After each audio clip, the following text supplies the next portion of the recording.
The first time I saw her, she was standing alone in the freezing mist of the outer colony station. Planet Aurealis 3 didn't take kindly to humans lingering outside without purpose. And yet, she was there, an alien figure dwarfed by the harsh winds that screamed across the steel walkways. Her limbs were delicate, her posture rigid, as though she were battling more than just the cold. I had been making my routine security rounds. The station was mostly deserted at this hour.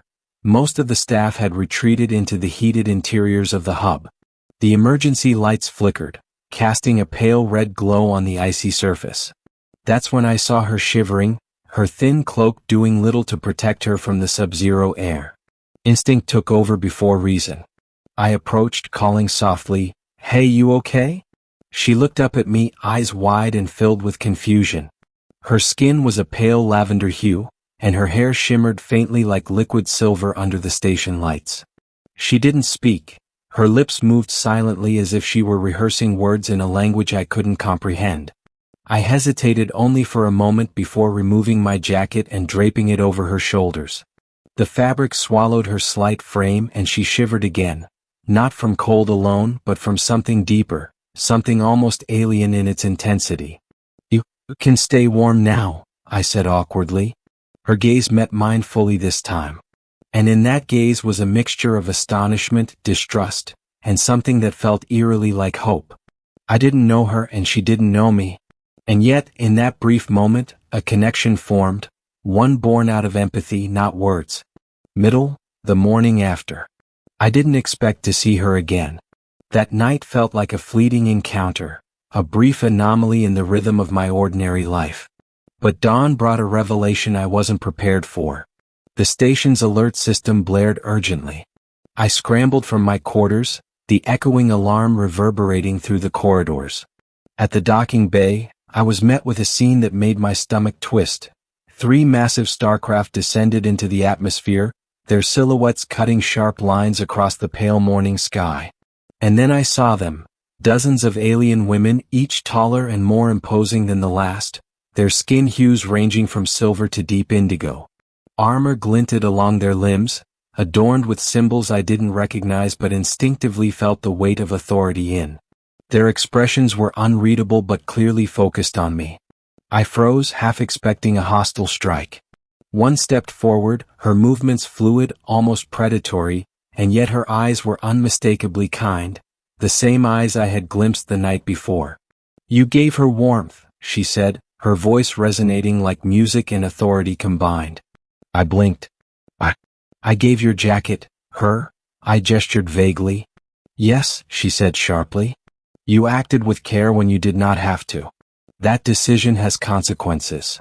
It became clear in that moment that the alien I had helped was someone important. Perhaps royalty. Perhaps something more.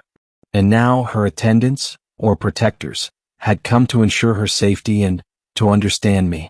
Who are you?" I asked, heart hammering in my chest. "I am the protector," she said. "And now you have drawn attention to yourself." The station was buzzing now with comms chatter. My team was uncertain, eyes darting between me and the alien delegation. I realized we were all under scrutiny, not just the alien figure I had warmed but me as well. The first challenge. The alien women didn't approach as a group. They moved as a coordinated unit, flanking me from both sides. My hands instinctively went to the sidearm strapped to my hip, but it was unnecessary. None of them displayed aggression, yet the tension was palpable. One of them, a taller figure with violet luminescence along her forearms, stepped close. "The human showed mercy," she said. "That is rare. He cannot be dismissed lightly." I swallowed. Mercy. I didn't want her to freeze. The tallest among them, who I assumed was their leader, regarded me with piercing eyes. Compassion in a species like yours is usually calculated or manipulative. Why did you act for her sake? I didn't think about consequences. I just helped. My voice trembled slightly. The leader considered me in silence. Then, surprisingly, she nodded. Interesting. Perhaps you are worthy of observation. Observation. I wasn't sure if that was a blessing or a sentence. Discovery, who she really is. Over the following hours, I learned the truth. The alien I had warmed was a princess of a hidden and powerful interstellar civilization. The women who arrived were her protectors, elite warriors who served the royal line. "You endangered yourself," her lead protector said. "But in doing so, you revealed a trait uncommon among humans: uncalculated empathy." I chuckled nervously. Uncalculated empathy? That sounds like a flaw. "No," she replied. "It is a rare strength." Meanwhile, the princess herself remained silent, observing me with an intensity that made me feel like my thoughts were transparent. I realized that by helping her, I had unwittingly entered a political arena far beyond my comprehension. My small act of kindness had triggered interest at the highest levels of an alien empire. The next step. I was escorted, not captured, not threatened, but guided, into the presence of the princess. Her silver hair flowed over her shoulders as she took a step forward. She looked smaller now, less armored than her protectors, almost fragile, but the intensity in her eyes belied that. "Human," she said simply. I began, but she held up a hand. "You saved me," she said. "I will not forget this. But understand, actions have weight. You may have saved me, but now you have tied your fate to mine." The words hit me like a gravitational pull. My fate tied to hers. And I realized in that instant that the story was no longer about a jacket. It was about survival, allegiance, and choices that resonated across galaxies. The rising conflict. As we spoke, the station sensors detected another fleet approaching. Unknown alien ships, larger and more menacing. The princess stiffened, her protectors shifting into defensive stances. "They have come for her," she said quietly. "You must understand, this is not just about you or me. This is about an entire lineage, an entire empire." I swallowed hard. "What do I do?" "Follow instructions," she said. "Survive. Protect. And hope your actions remain consistent." The hours that followed were a blur of strategy, training, and learning how to move alongside beings whose capabilities exceeded human understanding. I realized quickly that my small act, the jacket, had given me entry into a world where every decision mattered.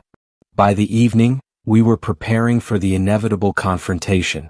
Shields were deployed, and the princess's protectors aligned their formation around us. My weapons felt clumsy and human compared to their plasma arrays and force-fielded exocets. The confrontation. The unknown fleet arrived just past midnight. Orbital strikes, energy beams cutting through the darkness, and ships maneuvering like living predators. I was positioned beside the princess, my heart hammering in my chest, hands gripping a human rifle that suddenly felt heavier than ever. Her eyes met mine. "Stay close. Trust no one. And remember why you acted." I nodded. The memory of the jacket, the shivering alien, the human instinct to protect. Suddenly, it wasn't about fear anymore. It was about courage. The battle began. Alien ships moved in coordinated strikes, their energy weapons glowing with blue intensity. Her protectors were a whirlwind of motion, deflecting attacks, neutralizing threats, and keeping the princess safe. I fired when I could, aiming at structural weaknesses, but mostly I survived. Hours passed. And slowly the enemy fleet began to retreat, unable to breach the princess's defenses or break the formation. The aftermath. Dawn approached, casting pale light across the station. The princess emerged from the defensive circle her protectors had formed. She approached me, her expression unreadable, then softened. "You kept your courage," she said. "And because of that, the fleet withdrew. You could have fled. You could have hidden. You did neither." I breathed heavily. I didn't think. I just acted. "That is what makes humans unpredictable," she said. "And sometimes, effective." She looked at me long and intently. "Your choices are now intertwined with mine. And there are consequences you cannot yet foresee. But know this, you have our gratitude, and our attention."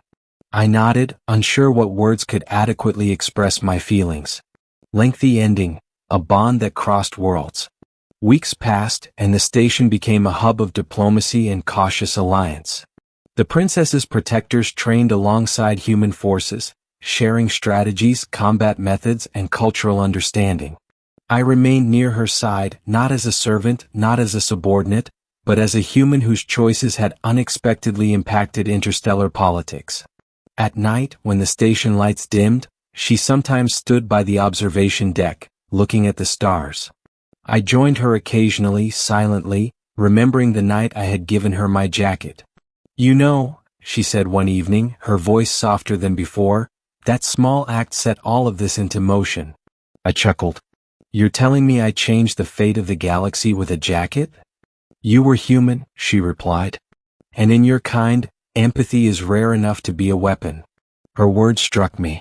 I realized that the galaxy had shifted not because of fleets, not because of weapons, but because one human had acted without fear, without calculation, and with genuine care. In the months that followed, our bond deepened, not romantically, at least not yet, but as allies, friends, and unexpected partners in survival. The alien empire began tentative negotiations with Earth, respect replacing hostility. And though danger still lurked in the shadows of the stars, I understood something fundamental. Small acts can ripple across the universe in ways no one anticipates. As I handed her a warm jacket on one particularly bitter night, she smiled faintly, a gesture so human it startled me. "Thank you," she said. "For what?" I asked. "For letting me survive," she replied, and for a moment the galaxy felt smaller and warmer and safer. And I knew without a doubt that whatever came next, we would face it together.